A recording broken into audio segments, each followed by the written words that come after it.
조옥순 교수의 마음지킴 911.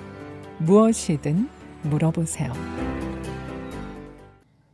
애청자 여러분, 안녕하세요. 벌써 9월이 시작되었네요. 새로운 한 달을 시작하시면서 여러분들의 마음은 어떠신지요? 9월 한 달은 여러분들과 함께 여러 가지 현대인들이 겪는 중독에 대해서 함께 생각해보고 알아보려고 합니다. 마침 좋은 질문을 보내주신 분이 있어서 그분의 질문과 함께 시작해 보려고 하는데요. 맘지킴 911 오늘의 질문입니다. 오래된 친구 중에 어린 시절부터 유독 내기를 좋아하는 친구가 있었습니다. 이 친구는 호기심이 많고 또 위험을 감수하면서까지 모험을 하는 아주 용기 있는 친구였고요. 관심 있는 일을 한번 시작하면 끝장을 보는 그런 친구였습니다. 그런데 최근에 아주 슬픈 소식이 들려왔습니다. 이 친구가 도박 중독으로 가산을 탕진하고 직장도 잃고 이혼을 당하는 위기에 처했다는 소식이었습니다. 너무나 가슴 아프고 안타깝고 어떻게 하면 도움이 될 수 있을까 고민을 하면서 이 친구에 대해서 많은 생각을 하게 되었는데요. 그러다 궁금해지는 것이 혹시 중독은 특별한 성격과 관련이 되어 있는 것일까? 그 중독에 쉽게 빠져드는 그런 성격이 있는가라는 생각을 하게 되었습니다. 혹시 특별히 쉽게 중독되는 성격이 있을까요? 만약 그렇다면 우리가 어떻게 막을 수 있을지 또 예방할 수 있을지 궁금합니다. 네, 참 좋은 질문 해주셨습니다. 너무 감사드려요. 여러분들 현대인들이 정말 예전에 우리가 인터넷도 없고 또 이 기계를 사용하지 않는 컴퓨터나 스마트폰을 사용하지 않았던 시대에 비해서 정말 여러 가지 이 중독의 위험에 노출이 되고 있습니다. 중독이라고 하면 주로 약물 중독을 주로 많이 생각하시는데요.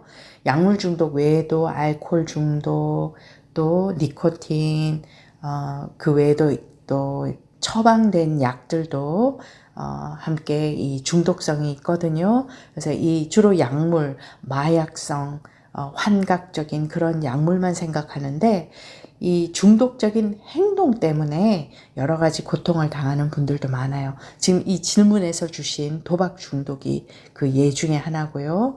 도박도 예전에는 카지노에 가서 하는 중독이 대부분이었는데, 도박이 대부분이었는데, 요즘은 인터넷으로도 할 수 있기 때문에 도박이 더 쉬워지고 또 쉽게 중독될 가능성이 있습니다. 그리고 인터넷 중독, 스마트폰 중독, 또 인터넷 쇼핑 중독도 있습니다. 그리고 성적으로 문란하고 아주 위험하게 이 성관계를 맺는 그런 섹스 중독이라던가 그리고 소셜 미디어에 너무 많이 노출되어서 중독되어 가는 그런 소셜 미디어 중독, 또 어떤 것이 있을까요? 뉴스, 정말 뉴스 많이 보시는 분들 계시거든요. 특히 한인 동포 사회에 한국 뉴스에 거의 중독되다시피 하신 분들도 많이 계십니다. 그래서 과거에 비해서 우리 현대인들에게는 정말 많은 여러 가지 중독적인 위험이 있고 노출되기가 아주 쉽습니다. 그래서 9월 한 달 동안은 이 도박 중독뿐만 아니라 여러 가지 중독에 대해서 알아보고 예방하고 또 회복할 수 있는 방법을 함께 찾아보려고 합니다. 자, 그럼 질문으로 돌아가서요. 도박을 중독에 쉽게 빠져드는 성격이 있을까요? 네, 그렇습니다. 이 성격적인 특징, 주로 중독에 쉽게 빠져드는 사람들을 모아서 그들의 성격을 분석해서 공통적인 부분을 묶어놓은 연구들이 많이 있어요. 그런데 여기서 조심해야 될 것은 제가 몇 가지 특징들을 말씀을 드릴 텐데요. 이런 성격이 있다고 해서 모두 중독에 빠져들진 않아요.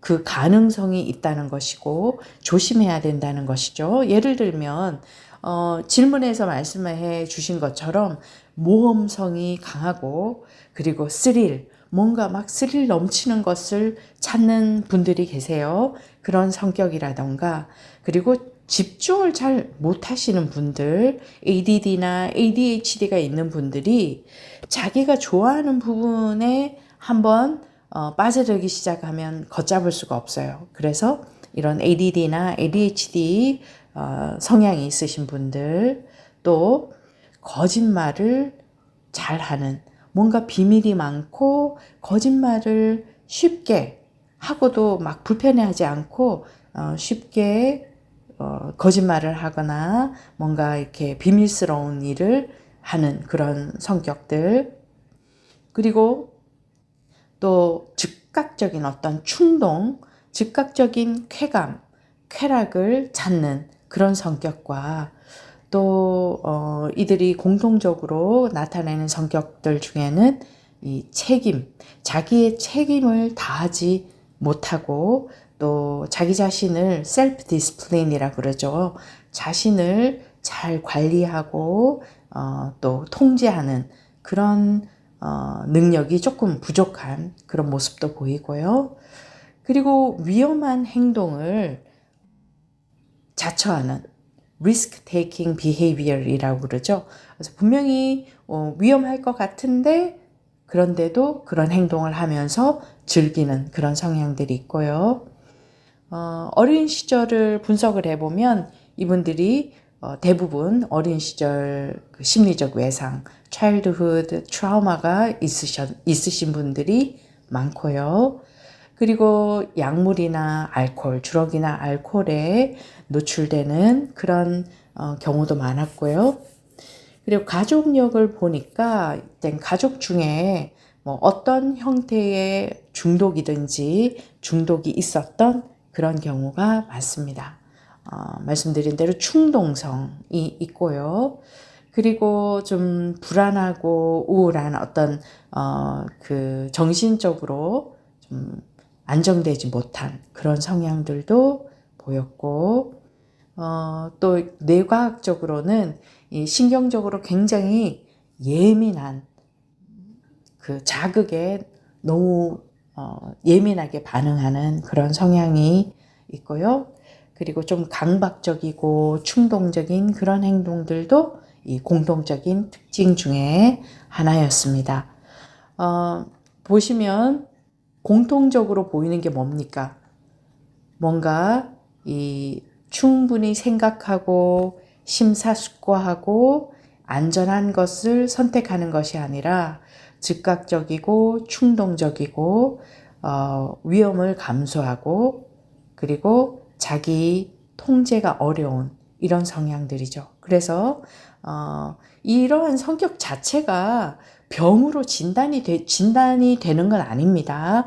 그래서 이런 성향이 보인다고 해서 그 사람에게 중독자라고 생각을 하거나 아니면 마치 반드시 중독적인 문제를 나타내는 것처럼 그렇게 여러분들이 판단하시거나 섣불리 진단하시면 아주 위험합니다. 그냥 공통적인 성향을 연구에 의해서 우리가 정리를 해둔 것 뿐이에요. 그렇지만 여러분들이 혹시 자기 자신에게 이러한 성격적인 특성을 보신다면은 조심해야 되는 충분한 이유는 되겠지요. 오늘은 이 중독이 되기 쉬운 또는 중독을 경험하고 있는 사람들의 성격적인 특성을 알아보았는데요.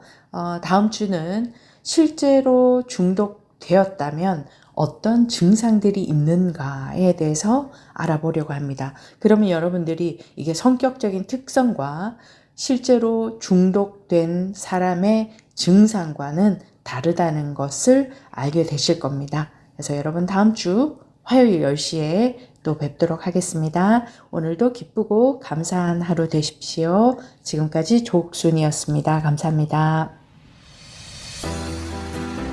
지금까지 무디 신학대학 상담대학원 조옥순 교수였습니다. 마음지킴 911 무엇이든 물어보세요. 코너에 참여하실 분들은 847-790-4303으로 질문을 문자로 보내주시길 바랍니다.